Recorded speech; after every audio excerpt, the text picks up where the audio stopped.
হুজুরের ইন্তেকাল হয়ে গেল। ইমাম মালিক রহমাতুল্লাহ আলাইহির লাশ গোসল দেওয়া হলো, কাফনের কাপড় পরানো হলো, জানাজা নামাজ পড়ানোর জন্য লাশ ময়দানে আনা হলো। ইমানদাররা জীবিত অবস্থায় যে যে কারণে কষ্ট পায়, ইমানদাররা মৃত্যুর পরেও ওই কারণে বলুন কষ্ট পায়। ইমানদাররা জীবিত অবস্থায় যে যে কারণে কষ্ট পায়, মৃত্যুর পরেও ওই কারণে কষ্ট পায়। মনে করুন এখন দিনের বেলা ছাদ যদি না থাকে, সূর্যের তাপে আমাদের কষ্ট হবে না? হবে না? হবে না? ইমাম মালিকের লাশ ময়দানে আনা হলো, খালি আকাশের নিচে সূর্যের তাপে ইমাম মালিকের কষ্ট হতে পারে। কিতাবের ভিতরে লেখা, আল্লাহর সৃষ্টি জীব পাখি ঝাঁকে ঝাঁকে ঝাঁকে ঝাঁকে পাখি তাদের দুটো ডানা মেলে দিয়ে ইমাম মালিক রহমাতুল্লাহ আলাইহির লাশকে তারা ছায়া করে রেখেছিল। একটু জোরে বল না বাবা, ছেলেরা একটু মোহাব্বতে বল না। ফিরে আসুন না, আর একটুখানি এগিয়ে যাই। কোরআন শরীফের পরের স্থান কোন কিতাবের?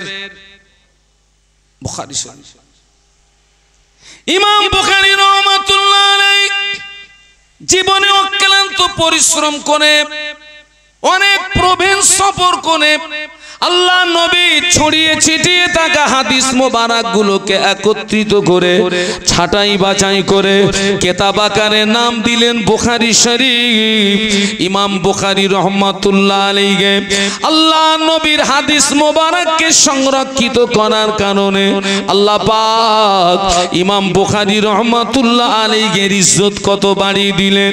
হুজুরের ইন্তেকালের পরে লাশ গোসল দেওয়া হলো, কাফনের কাপড় পরানো হলো, জানাজা নামাজ আদায় করে কবরের ভিতরে শুইয়ে দেওয়া হলো। বিসমিল্লাহ ওয়া আলা মিল্লাতে রাসূলিল্লাহ তিন মুঠো করে মাটি দেওয়া হলো।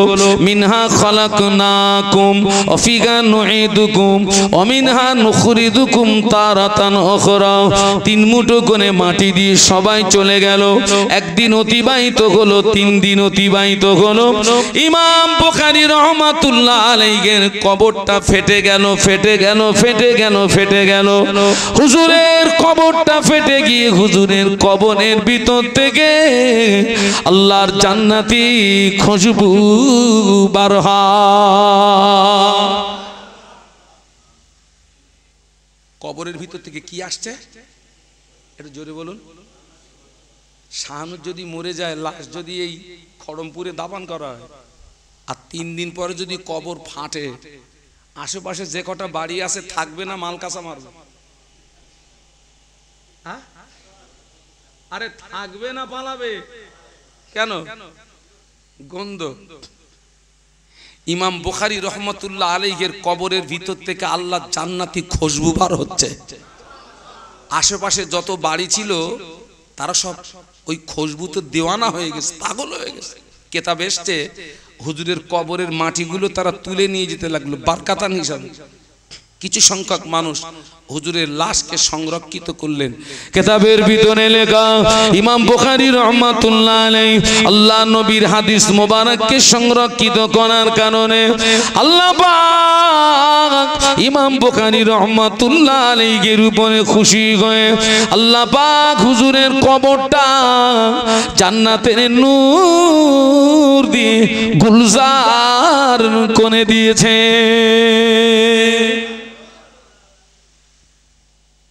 ফিরে আসুন গোড়ায়।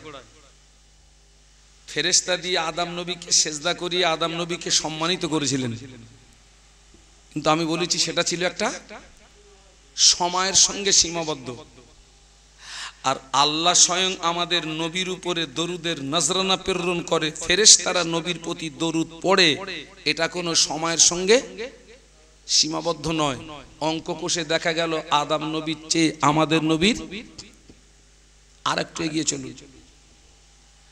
আদম আলাইহিস সালাতু ওয়াস সালাম জান্নাতের ভিতরে আল্লাহ পাক শুধু জায়গা দিলেন না, আল্লাহ পাক আমাদের আম্মা জান হাওয়া আলাইহিস সালাতু ওয়াস সালামের সঙ্গে আল্লাহ জান্নাতের ভিতরে আদম আলাইহিস সালামের সঙ্গে বিয়ের ব্যবস্থা করে দিলেন।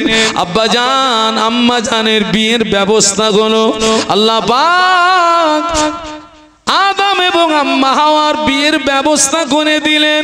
বিবাহ হয়ে গেল।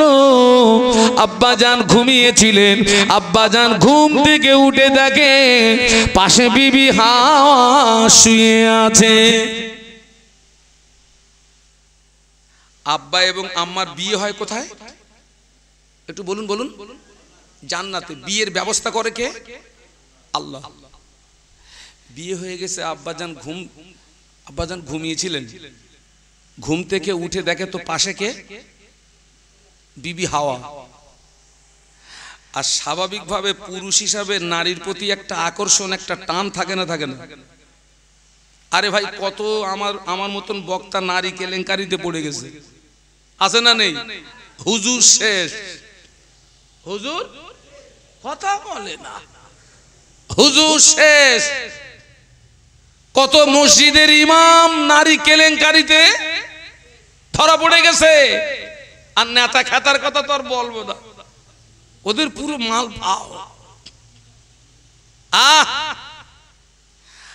যেই দেখেছেন মা হাওয়া অমনি হাত বাড়িয়েছেন আমাদের আব্বা আম্মার দিকে।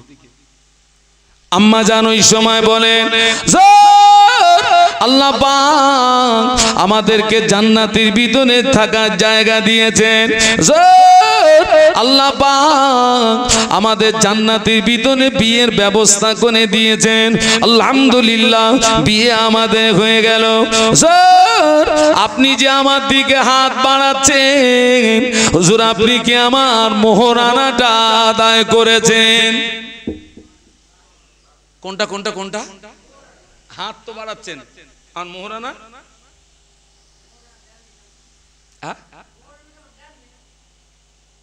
না দেননি।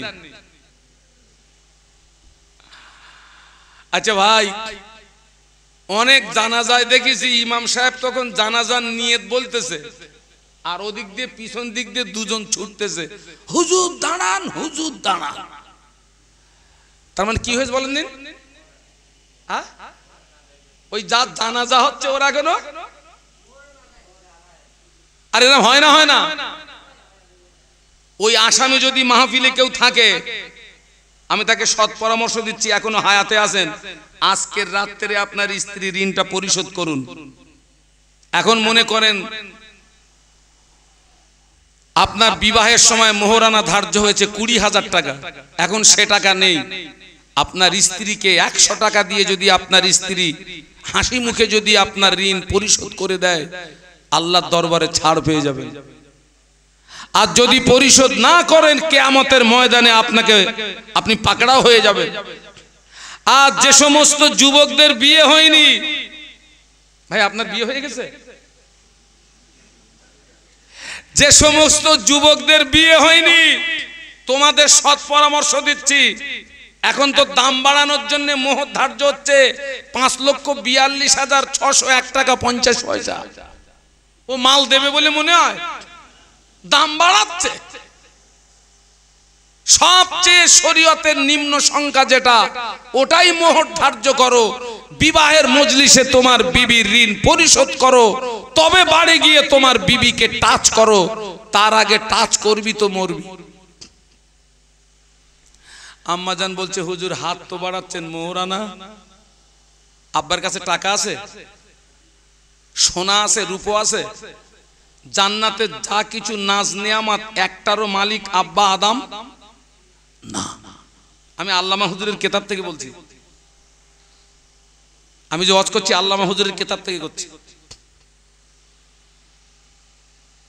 আব্বাজান আদম আলাইহিস সালাম আল্লাহ পাককে ডাক দিলেন, ও রব্বুল আলামিন, আল্লাহ পাক তুমি আমাকে দয়া করে জান্নাতে থাকার জায়গা দিয়েছো, তুমি আমাকে দয়া করে বিয়ের ব্যবস্থা করে দিয়েছো। আলহামদুলিল্লাহ, বিয়ে আমার হয়ে গেল। আল্লাহ পাক আমার বিবি হাওয়া আমার কাছে মোহরানা চায়, আমি কি দিয়ে মোহরানা আদায় করব? আমার বলে তো কিছুই নাই। জান্নাতে যা কিছু নাজ নিয়ামত সব কিছুর মালিকানা তোমার আল্লাহ, আমার বলে কিছুই নাই।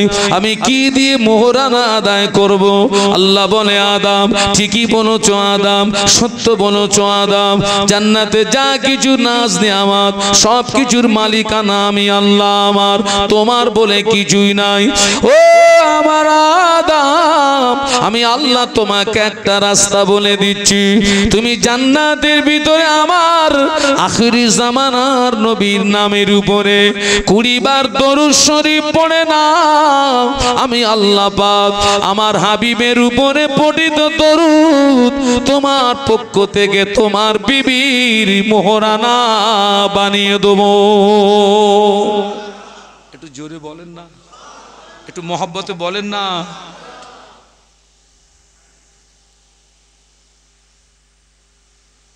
ফেরেশতা দিয়ে আদম নবীকে সাজদা করিয়ে আদম নবীকে আল্লাহ সম্মানিত করেছেন, সম্মান বাড়িয়ে দিয়েছেন। আর সেই আদম নবী জান্নাতে আমাদের নবীর উপরে দরুদ শরীফ পড়তেছে। সম্মান বেশি কার? চলুন আগিয়ে যাই। আচ্ছা, আপনাদের মক্কা শরীফ মদিনা শরীফে যেতে মন চায় না? চায় না? চলেন তো একটু ফ্রি পয়সায় ঘুরে আসি। দরুদ শরীফ আল্লাহুম্মা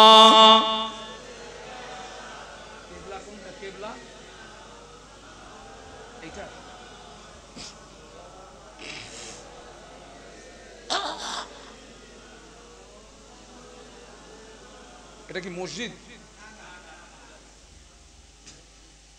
দরুদ শরীফ আল্লাহুম্মা। এ ভাই দেখো তো, এটা কি একটা বেলেট?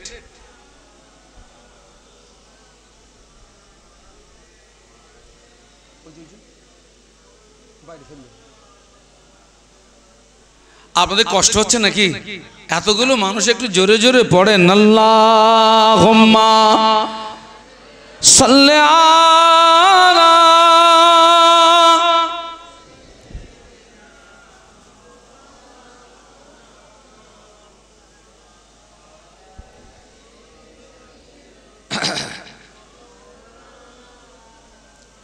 पैगंबरों का रोजा दिखा दे खुदाया, दरे मुद्दत से मिला दे खुदाया, शराबे मोहब्बत पिला दे खुदाया, पैगंबरों का रोजा दिखा दे खुदाया। अल्लाहुम्मा पढ़ो बाबा, ऐ छेलेरा जोरे जोरे पढ़ो। मौलाना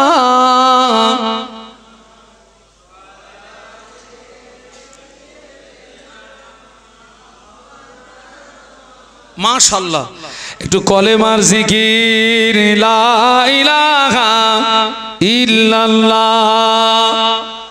এতগুলো মানুষ, এই যুবকরা ফাঁকিবাজ, জোরে জোরে পড়ো লা ইলাহা ইল্লাল্লাহ।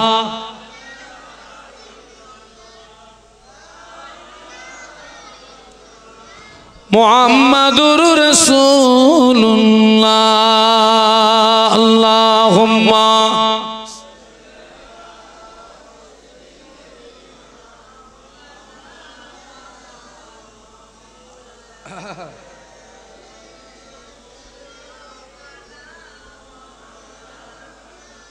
একটু বলুন আল্লাহু আকবার। আল্লাহকে ডাকলে আল্লাহ পাক খুশি হন না রেগে যান?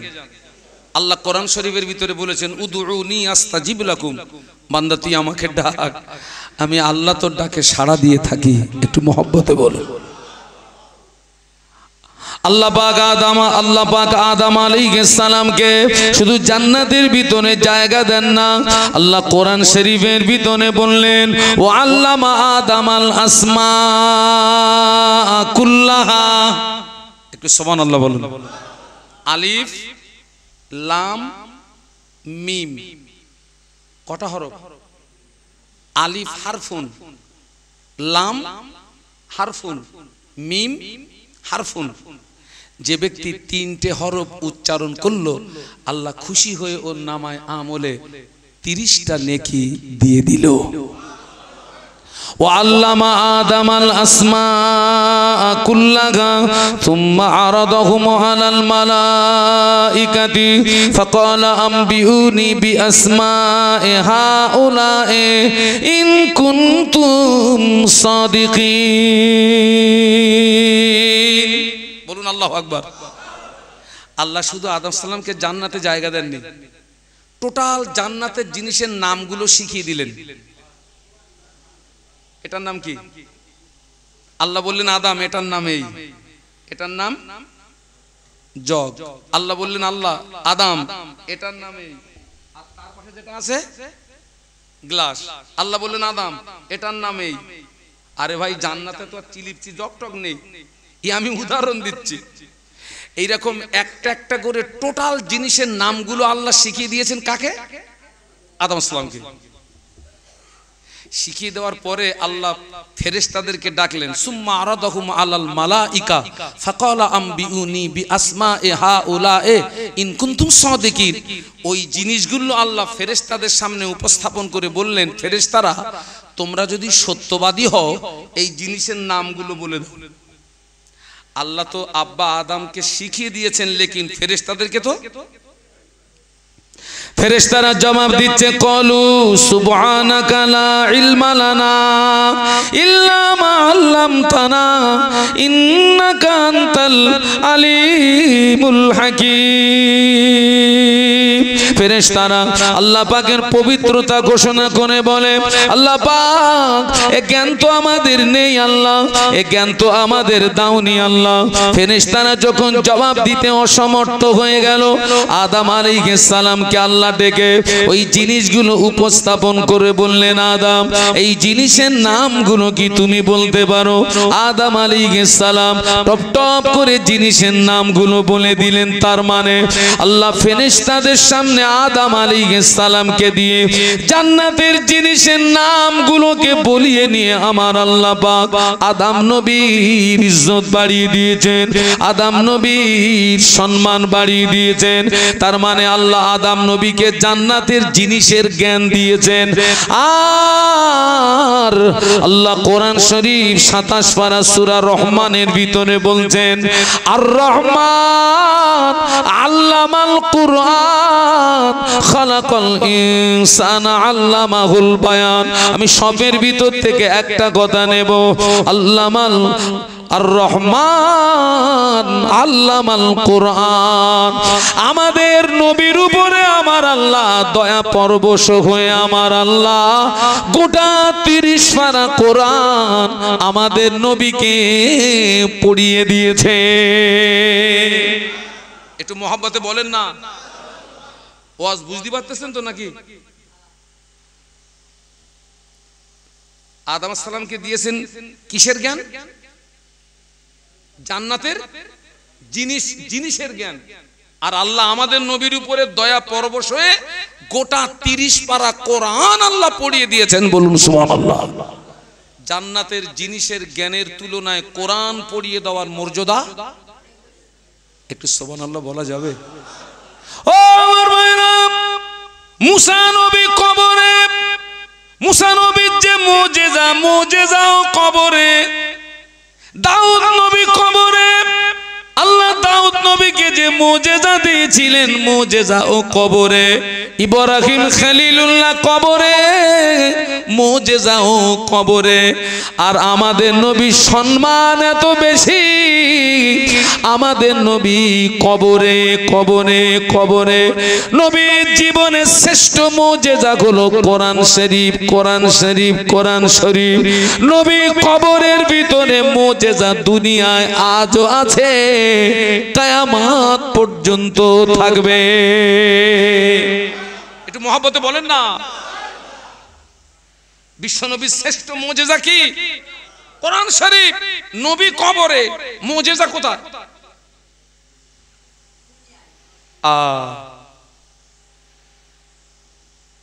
কোরআন পৃথিবীর জমিনে আসার পর থেকে আজ পর্যন্ত বহু মানুষ চক্রান্ত করেছিল কোরআনকে ধ্বংস করতে হবে, কোরআনকে বিনষ্ট করতে হবে। আজও পর্যন্ত কেউ পারে নাই, কিয়ামত পর্যন্ত পারবে না। কেননা আল্লাহ নিজেই ঘোষণা দিয়েছেন, ইন্না নাহনু নাযালনা যিকরা ওয়া ইন্না লাহু লাহাফিজুন। আল্লাহ বলেছেন কোরআন নাজিল করেছি আমি, এবং কোরআন হেফাজতের দায়িত্ব আমি আল্লাহ নিজেই গ্রহণ করেছি। তাম পৃথিবীর জমিনে যত কোরআন শরীফ, সব কোরআন শরীফ গুলোকে নিয়ে আজকে রাতে যদি আটলান্টিক মহাসাগরে ডুবিয়ে দেওয়া হয়, তাম পৃথিবীর জমিনে যত কোরআন শরীফ, সব কোরআন শরীফ গুলোকে নিয়ে আজকে রাতে যদি পুড়িয়ে ছাই করে দেওয়া হয়, আল্লাহর নামে শপথ করে বলছি, আবার পূর্ব দিক দিয়ে সূর্য ওঠার আগে নতুন কোরআন জন্ম নেবে। কেননা আমার আল্লাহ পাক তামাম পৃথিবীর জমিনে তার লক্ষ লক্ষ বান্দা বান্দির সিনার ভিতরে কোরআন হেফাজত রেখেছে। একটু জোরে বলা যায় না? একটু মহব্বতে বলা যায় না? তাকবীর দেন, নারায়ে তাকবীর। জোরে বলুন, নারায়ে তাকবীর। এই গ্রামের একটা হাফেজে কোরআনকে গানে দাঁড় করিয়ে দেন। কত ছেলে 10 বছরে কোরআনের হাফেজ হয়ে গেছে, কত মেয়ে 10 বছরে কোরআনের হাফেজা হয়ে গেছে। ওই রকম একটা ছেলে, ওই রকম একটা মেয়েকে এখানে দাঁড় করিয়ে দেন, 6 থেকে 8 ঘন্টা সময় দেন।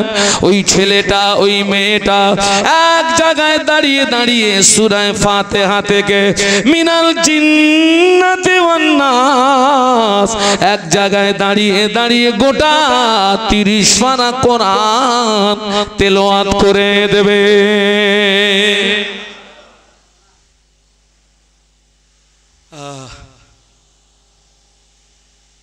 এই কোরআনকে ধ্বংস করার চক্রান্ত করেছিল কারা জানেন?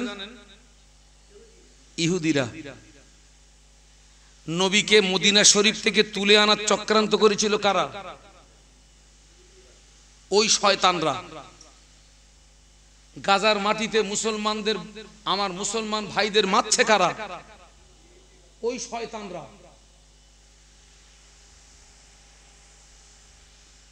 আজকে নবী দিবস উদযাপিত করতে বসছি, সবচেয়ে দুঃখ আর আফসোস, যারা আমার নবীকে মদিনার জমিন থেকে তুলে এনে তামাম পৃথিবীর মুসলমানদের ধোঁকা দিয়ে বোকা বানানোর চেষ্টা করলো, ওরা কি আমাদের বন্ধু না আমাদের দুশমন?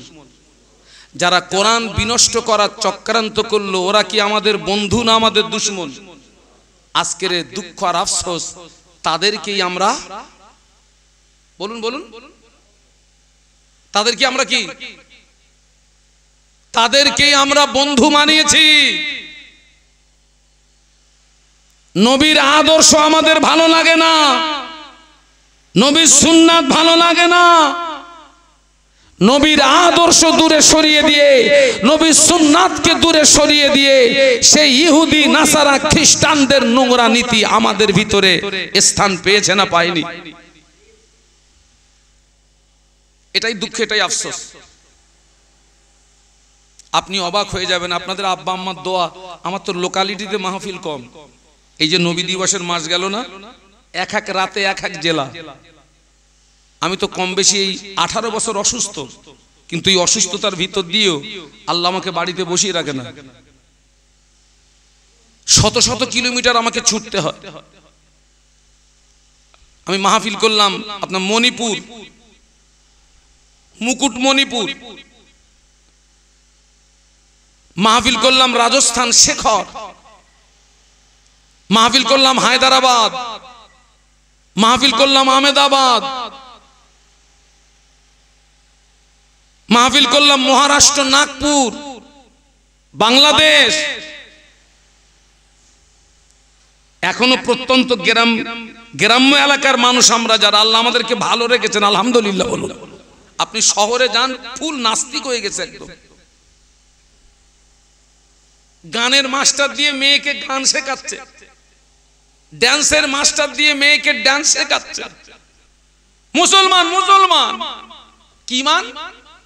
মুসলমানের ছাবাল, মুসলমানের কি ছেলে না ছাবাল। গানের মাস্টার দিয়ে মেয়েকে গান শেখাচ্ছে, ড্যান্সের মাস্টার দিয়ে মেয়েকে ড্যান্স শেখাচ্ছে। ওরে শয়তান, পুরো নাস্তিক হয়ে গেছে। মসজিদের ইমাম সাহেবের কাছ থেকে মেয়েকে একটু কোরআন শেখাবে, ছেলেকে একটু কোরআন শেখাবে, মাসে 50 টাকা করে দিতে হয়। কত বাবা? একটু সবাই মিলে বলেন। হ্যাঁ, কোরআন ছাড়া নামাজ হয় না? এই খোকা, তোরা যারা চুপ করে আছিস মনে হয় মার খেয়ে মরবি, একটু কথা বল। কোরআন ছাড়া নামাজ হয়? মাসে 50 টাকা করে দেবে, তাই 12 মাসে 14 মাস বাকি ইমামের মাইনে। ও ইমাম থাকবে না পালাবে? বর্তমানে সবচেয়ে মাইনে কম কাদের জানেন? কাদের? ওর কত মারা যায়। একটা ইমাম বলতেছে, হুজুর আমার মাইনে কম দেয়, আমি উজুও করিনি। কত কম দিবি দে, বিনা উজু কি চালাবো? মাইনে কম তো কতবার উজু করবো ঠান্ডা পানিতে? চালা বিনা উজু। বলছে হুজুর এক খতম কোরআন পড়ে 150 টাকা দিচ্ছে। কত বাবা? এক জায়গায় এক বৈঠকে পেশাব পায়খানা খাওয়া দাওয়া বন্ধ করে এক বৈঠকে একটা পূর্ণ কোরআন খতম করতে গেলে 6 থেকে 8 ঘন্টা সময় লাগবে। কত? 6 থেকে 8। তার দিচ্ছে কত? বলতেছে হুজুর অসুবিধা নেই তো, 3 বার সূরা ইখলাস পড়ে চুপ করে বসে থাকি। কত মাল কম দিবি দে, তুইও যত শর্ট করবি আমরাও শর্টে মেরে দেবো। 3 বার সূরা ইখলাস পড়লে আল্লাহ এক খতমের সওয়াব দেয়। সুবহানাল্লাহ বলে। তুই 150 দে না, 50 টাকা দে, তোর খতম দেবো। ওইরা আল্লাহ হেদায়েত দান বলুন আল্লাহুম্মা আমিন। আমি কিন্তু হাসির খোরাক দেইনি, বাস্তব না অবাস্তব। 50 টাকা করে মসজিদের ইমামকে দিয়ে একটু কোরআন শিখবে, তা 12 মাসে 14 মাস বাকি। জোটে না পয়সা। 5000 টাকা ইমামের মাইনে কি হবে? ও তো চোর হবে, তো ও তো মসজিদের টাকা চুরি করবে ওই ইমাম। তোরা টাকা দেবি তা কি করবে? ও কত চুরি কর।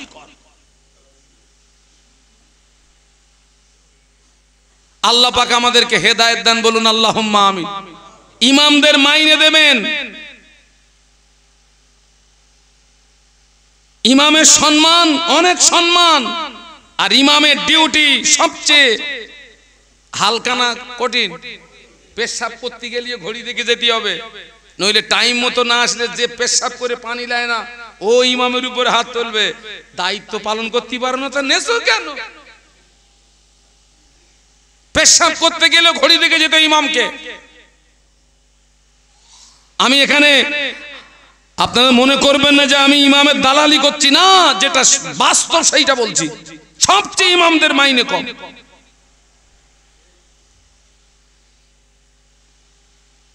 কোন কোন মসজিদ আছে সরকার যেটা দেয় শুধু ওইটা দেয়, আর দেয় না। ও নামাজ হবে, ও নামাজ হবে। মুফতি সাহেবদের কাছে ফতোয়া নেবেন তো, সরকার যা দেয় শুধু ওই দেয়, আমরা কিছু দেইনি। আল্লাহ হেদায়েত দান বলুন আল্লাহুম্মা আমিন। ছেলেকে কোরআন শেখাবেন, মেয়েকে কোরআন শেখাবেন। আপনার ছেলে মাস্টার হোক, ডাক্তার হোক, উকিল হোক, ইঞ্জিনিয়ার হোক, পাইলট হোক, এগুলো প্রয়োজন আছে, তবে কোরআনের শিক্ষা বাদ দিয়ে নয়। আল্লাহ রাসূল বলেছেন তলাবুল ইলমি ফারিদাতুন আলা কুল্লি মুসলিমি ওয়া মুসলিমা। প্রত্যেকটা মুসলিম নরনারীর জন্য দ্বীনের ইলম অর্জন করা কি ফরজ ফরজ ফরজ ফরজ। কতটা জ্ঞান অর্জন করা ফরজ? নামাজ পড়তে গেলে যতটা জ্ঞানের প্রয়োজন, রমজানে রোজা রাখতে গেলে যতটা জ্ঞানের প্রয়োজন, হজ করতে গেলে যতটা জ্ঞানের প্রয়োজন, যাকাত দিতে গেলে যতটা জ্ঞানের প্রয়োজন, বিবি বাল বাচ্চাকে নিয়ে সংসার পরিচালনা করতে গেলে জ্ঞানের প্রয়োজন, এতটা জ্ঞান অর্জন করা কি ফরজ। আপনারা আমাকে ভুল বুঝবেন না, এখনো পর্যন্ত অনেক অনেক অনেক মুসল্লি আছে দাড়ির চুল পেকে পুরো একদম পাটের ফেসো মতন হয়ে গেছে, এখনো সুবহানাল্লাহ দিয়ে নামাজ পড়ে। ঠিক বলেছি না ভুল বলেছি? সুবহানাল্লাহ। চাচা সুবহানাল্লাহ দিয়ে আর কতদিন চালাবা? সুবহানাল্লাহ দিয়ে চলে ততদিন নামাজের সূরা কেরাত মাসলা মাসাইল দোয়া দরুদ ধারাবাহিকতার সঙ্গে শিখতে সময় লাগে যতদিন, ততদিন সুবহানাল্লাহ চলে। তারপরে আর সুবহানাল্লাহ চলে না, কলেমাটাও ভালো করে পড়তে পারে না। কলেমা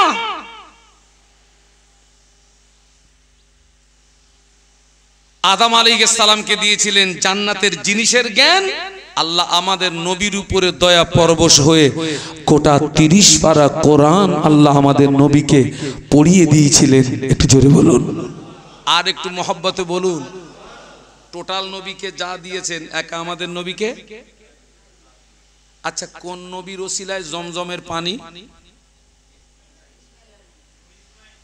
আমাদের নবীর জমজম দেখান তো।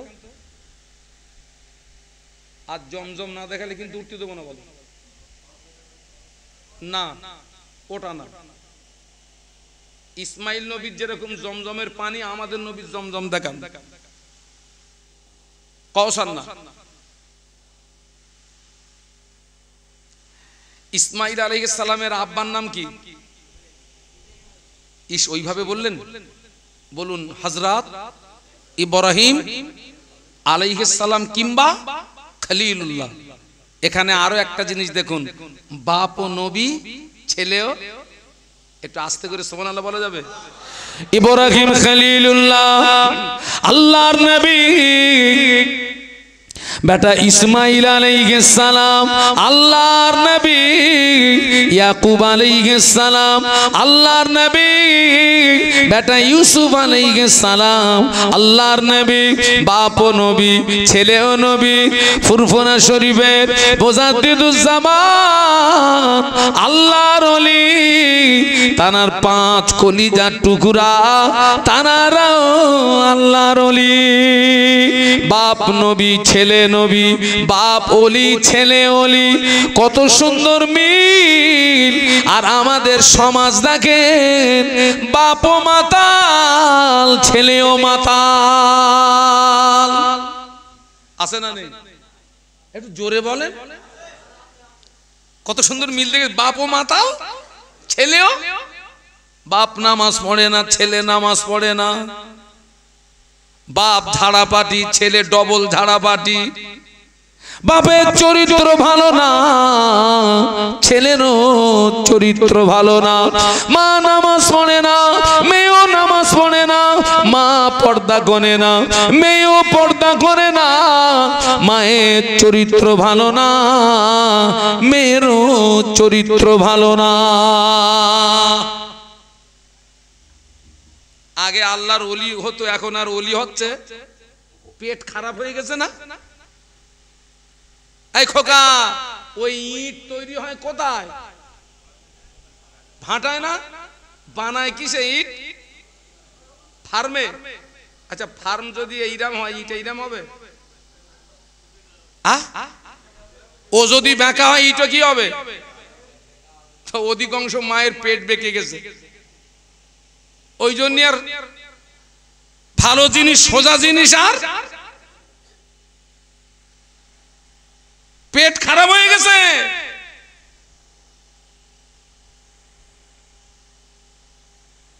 সংবাদ নিয়ে দেখেন সমাজের অবস্থা কি। আল্লাহ হেদায়েত দেন, বলুন আল্লাহুম্মা আমিন, আল্লাহুম্মা আমিন। হ্যাঁ, আল্লাহ পৃথিবীর জমিনে যাকে বন্ধু হিসাবে গ্রহণ করেছেন, তার আগে তার থেকে পরীক্ষা নিয়েছেন। নিয়ে দেখেছেন এই ব্যক্তি আমার বন্ধু হওয়ার যোগ্য ব্যক্তি কিনা। হযরত ইব্রাহিম খলিলুল্লাহ, খলিলের বাংলা মানে বন্ধু, আর হাবিবের বাংলা মানে বন্ধু। খলিল মানে বন্ধু, হাবিব মানেও ইব্রাহিম নবী খলিলুল্লাহ আর আমাদের নবী হাবিবুল্লাহ। সুবহানাল্লাহ বলবেন, একটু মহব্বতে বলুন। এই খলিল আর হাবিবের ভিতরে পার্থক্য কি?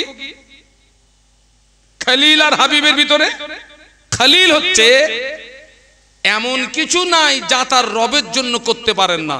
যেমন আল্লাহর পয়গম্বর ইব্রাহিম খলিলুল্লাহ রবকে খুশি করতে গিয়ে স্ত্রীকে এবং নবজাতক শিশুকে মরুভূমিতে রেখে এসেছিলেন। রবকে খুশি করতে গিয়ে আগুনের ভিতরে বলুন থাকতে হয়েছিল। আর হাবিব, রব এমন কিছু নাই যা তার হাবিবের জন্য করতে পারেন না। একটু জোরে বলুন। পুরো উল্টো, হাবিব পুরো খলিলের পুরো উল্টো। আল্লাহ এমন কিছু নাই যা তার হাবিবের জন্য করতে পারেন না। সুবহানাল্লাহ বলুন। কথায় কথা বেড়ে যায়। আমাদের সর্বপ্রথম কেবলা ছিল কোনটা বলুন তো?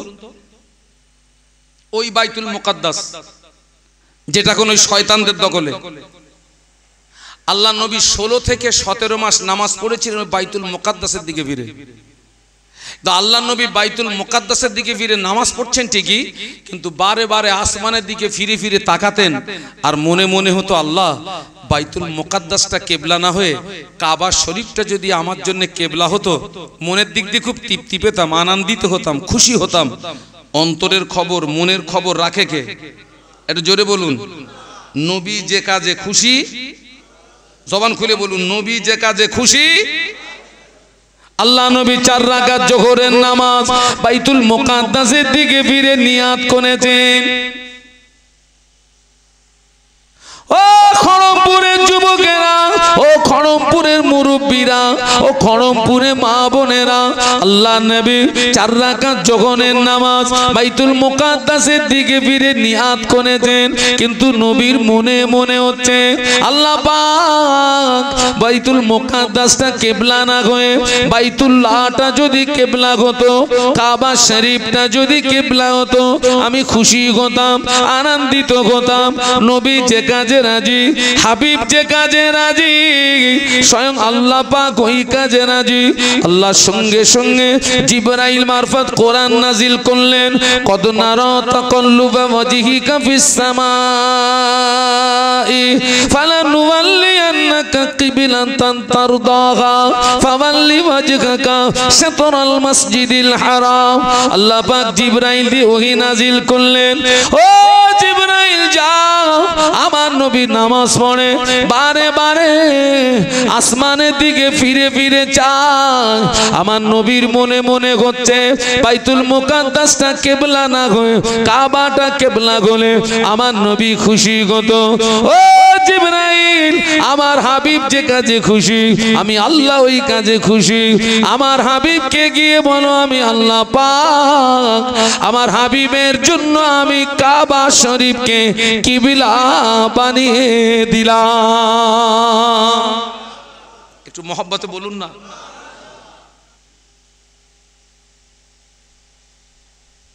আল্লাহ নবী 2 রাকাত নামাজ পড়েছিলেন বাইতুল মুকাদ্দাসের দিকে ফিরে। নামাজের ভিতরে কোরআন নাজিল হলো। নামাজের ভিতরে রাসূলুল্লাহ চেহারাটাকে ঘুরিয়ে 2 রাকাত নামাজ পড়েছিলেন কাবার দিকে ফিরে। যেখানে কিবলা পরিবর্তন হয়, ওই মসজিদটার নাম হচ্ছে মসজিদে কিবলাতাইন। কি নাম বলেছি? হাবিব যে কাজে খুশি আর আল্লাহ যে কাজে খুশি। ইব্রাহিম খলিলুল্লাহ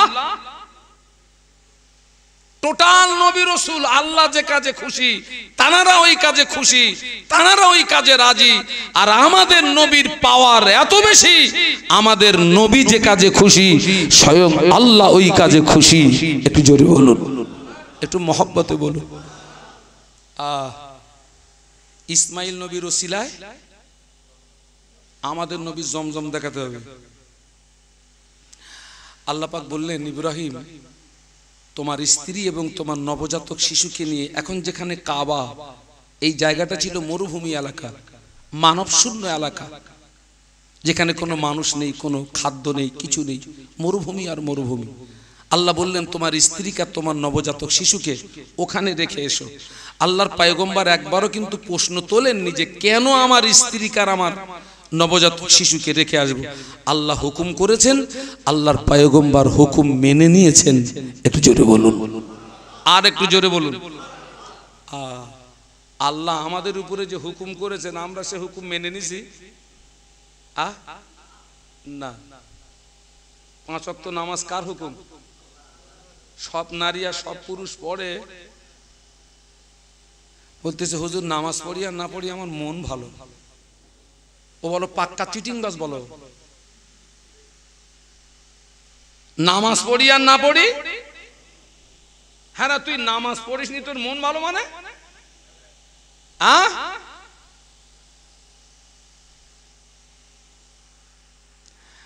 আল্লাহর পয়গম্বর স্ত্রীকে সন্তানকে রেখে চলে আসছেন, কার হুকুম?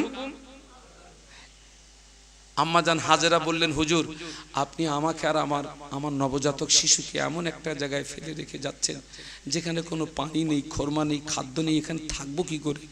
আল্লাহর পয়গম্বর শাহাদাত আঙ্গুলটা আসমানের দিকে ইশারা করলেন। আম্মা হাজেরা ছিলেন বুদ্ধিমতী মহিলা, উনি বুঝতে পারলেন এটা আল্লাহর পক্ষ থেকে আমার স্বামীর উপরে আদেশ। আম্মাজান জবাব দিয়েছিলেন আপনি জান যে আল্লাহ আমাকে আর আপনার বেটা ইসমাইলকে এই মরুভূমিতে রেখে যাওয়ার আদেশ করেছেন। আমার শত বিশ্বাস ওই আল্লাহ আমাকে আর আমার বেটা ইসমাইলকে না খাইয়ে মারবে না। একটু জোরে বলা যায় না? একটু মহব্বতে বলা যায় না? তাকবীর দেন, নারায়ে তাকবীর। আরো জোরে বলুন নারায়ে তাকবীর। আল্লাহর পয়গম্বর চলে গেলেন। কয়েকদিন অতিবাহিত হলো, ইসমাঈল সাল্লাম পানির তৃষ্ণায় কষ্ট পাচ্ছে। পানির আরেকটা নাম কি? আমাকে একটু পানি দিস। আরেকটা নাম জীবন। বাবা সন্তানের যদি কষ্ট হয় বাপেরও ব্যথা লাগে, মায়েরও ব্যথা লাগে, দুজনের ভিতরে ব্যথা লাগে বেশি কার? কেন বলুন তো? মা সন্তানকে পেটে ধারণ করে। আজকে নবী দিবস উদযাপিত হচ্ছে, আলহামদুলিল্লাহ। আমার সমাজে অনেক ছেলে আছে যাদের ব্যবহারে মায়ের চোখের পানি বার হয় না, বাপের চোখের পানি বার হয় না। আহা তুই কি সর্বনাশ করলি!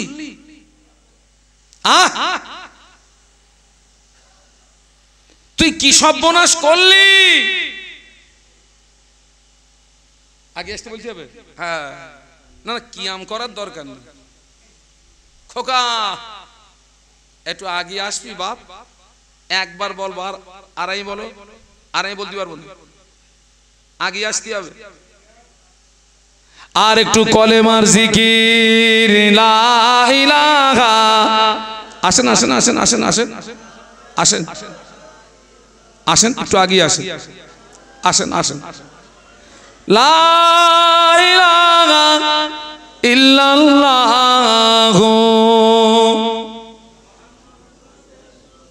আল্লাহ রে এতগুলো মানুষ একটু জোরে জোরে পড়েন না, লা ইলাহা ইল্লাল্লাহ।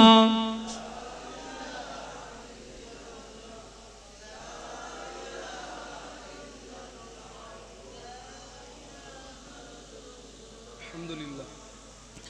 লা ইলাহা ইল্লাল্লাহ মুহাম্মাদুর রাসূলুল্লাহ।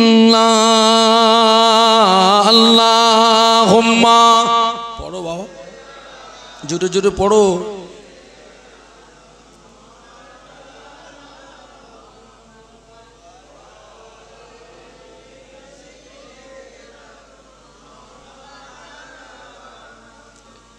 ইসমাঈল আলাইহিস সালাম পানির তৃষ্ণায় কষ্ট পাচ্ছেন, মা সহ্য করতে পারছে না।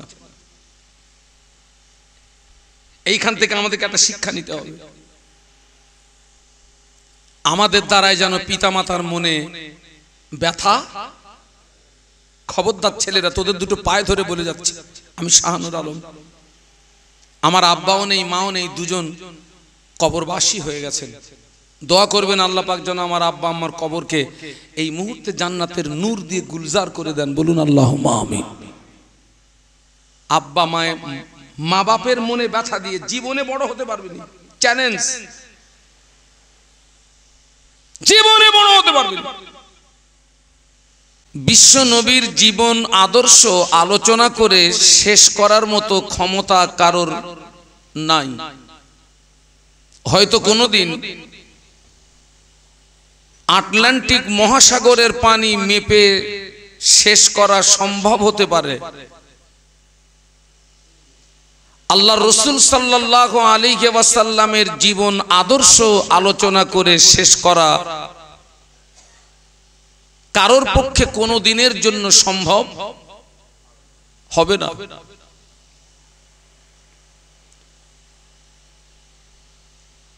আল্লামা হুজুর রহমাতুল্লাহ আলাইহি, আমি ওনার কিতাবের ভিতরে দেখেছি, হুজুর আল্লামা লিখছেন যে জায়গাতে মিলাদ শরীফ পাঠ হয়,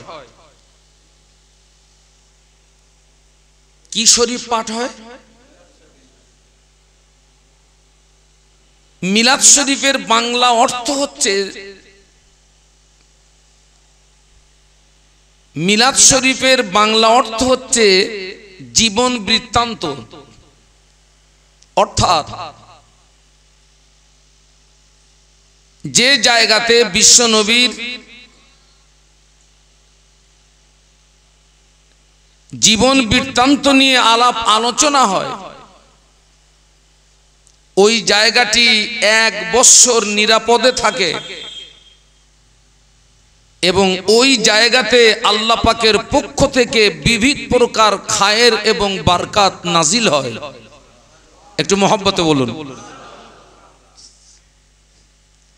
এবং ওই মাহফিলে যারা অংশগ্রহণ করে তাদের ঈমানে এক প্রকার নূর পয়দা হয়। আর একটু মহব্বতে বলুন সুবহানাল্লাহ।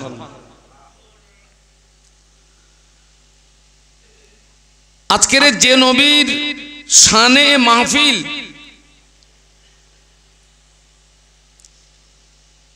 আমাদের নবী আসবার আগে যত নবী রাসূল এসেছেন তারা হলেন এলাকা ভিত্তিক নবী।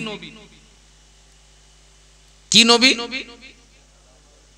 কোন নবী একটা এলাকার নবী, কোন নবী একটা গোত্রের নবী, কোন নবী কয়েকজন ব্যক্তির নবী।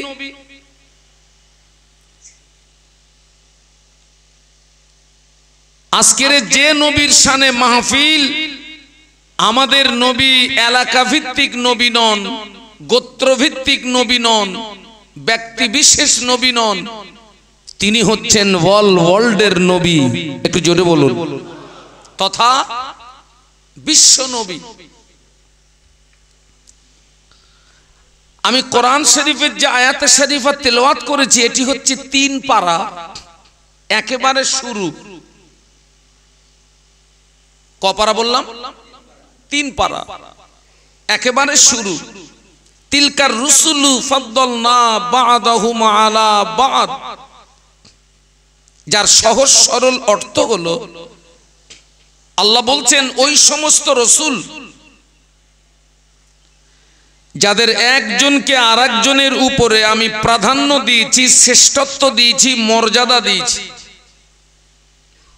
তার মানে আমাদের নবী আসবার আগে যত নবী রাসূল এসেছেন, নবীদের দ্বারাই যে অলৌকিক ঘটনাগুলো ঘটে তাকে বলে মুজিজা। আমার দিকে তাকান, কি বলে বাবা? মুজিজা। আর ওলিয়ে কামেলদের দ্বারাই যে অলৌকিক ঘটনাগুলো ঘটে তাকে বলে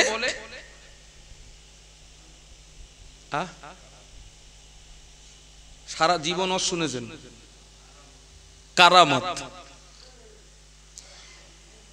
ওলিদের দ্বারাই যে অলৌকিক ঘটনাগুলো ঘটে তাকে বলে কারামাত। আর নবীদের দ্বারাই যে অলৌকিক ঘটনাগুলো ঘটে তাকে বলে মুজিজা।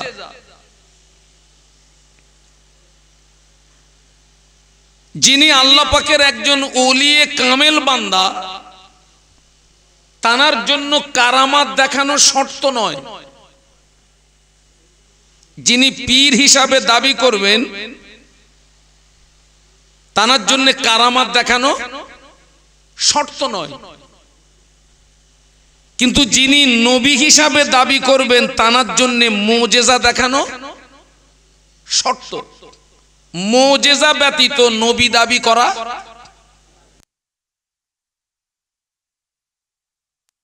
আর আল্লাহ পাক নবীদেরকে মুজিজা দিয়েছেন এজন্য যাতে করে তিনি তার জাতের শত্রুদিগকে সহজে পরাস্ত করতে পারেন বা পর্যদুস্ত করতে পারেন। তো ওই যে আল্লাহ বললেন আমি একজন নবীকে আর একজন নবীর উপরে প্রাধান্য দিয়েছি, শ্রেষ্ঠত্ব দিয়েছি, মর্যাদা দিয়েছি। আমাদের নবী আসবার আগে যত নবী রাসূল এসেছেন আল্লাহ মুজিজা হিসাবে একজন নবীকে যা দিয়েছেন আর একজন নবীকে তা দেননি। যেমন আল্লাহ পাকের একজন পয়গম্বর যার নাম মুসা আলাইহিস সালাম, সবাই মিলে বলুন কি নাম বলেছি? আল্লাহ ওনাকে দিয়েছিলেন একটি লাঠি, যে লাঠি জমিনে ফেলে দিলে সাপ হতো, আর যে লাঠি দরিয়ায় আঘাত করলে রাস্তা তৈরি হতো। একটু সুবহানাল্লাহ বলবেন না? আর একটু মহব্বতে বলুন। আচ্ছা, আপনারা তো জীবনে প্রচুর শুনেছেন বাবা, তামাম পৃথিবীর দোসরা কোন নবীর হাতের লাঠির দ্বারা এই মুজিজা প্রকাশিত হয়েছিল না।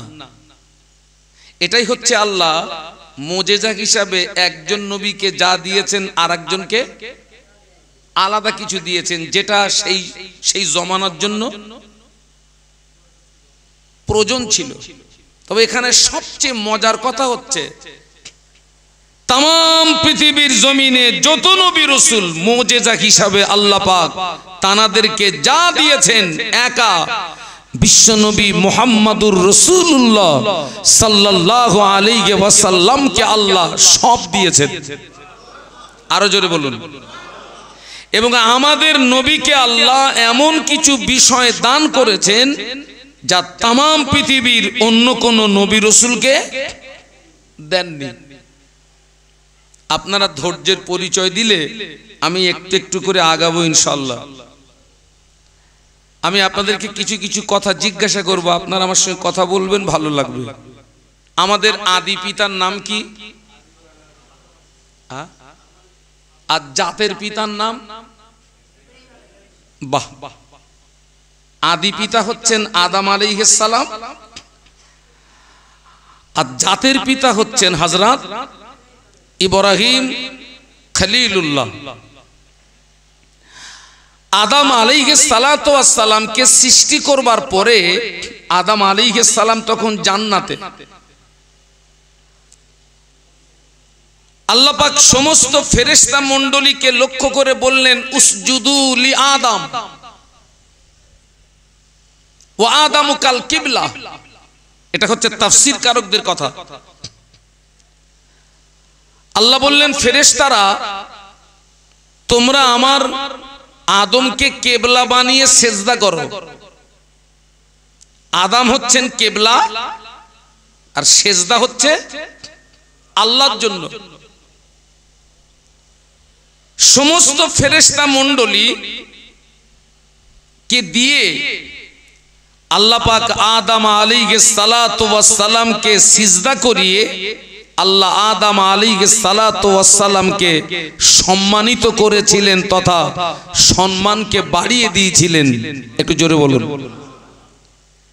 তো এই যে ফেরেশতা দিয়ে আল্লাহ পাক আদম আলাইহিস সালাতু ওয়াস সালামকে সিজদা করিয়ে আদম আলাইহিস সালাতু ওয়াস সালামকে সম্মানিত করেছেন, সম্মান বাড়িয়ে দিয়েছেন, ওটা ছিল একটা সময়ের সঙ্গে সীমাবদ্ধ।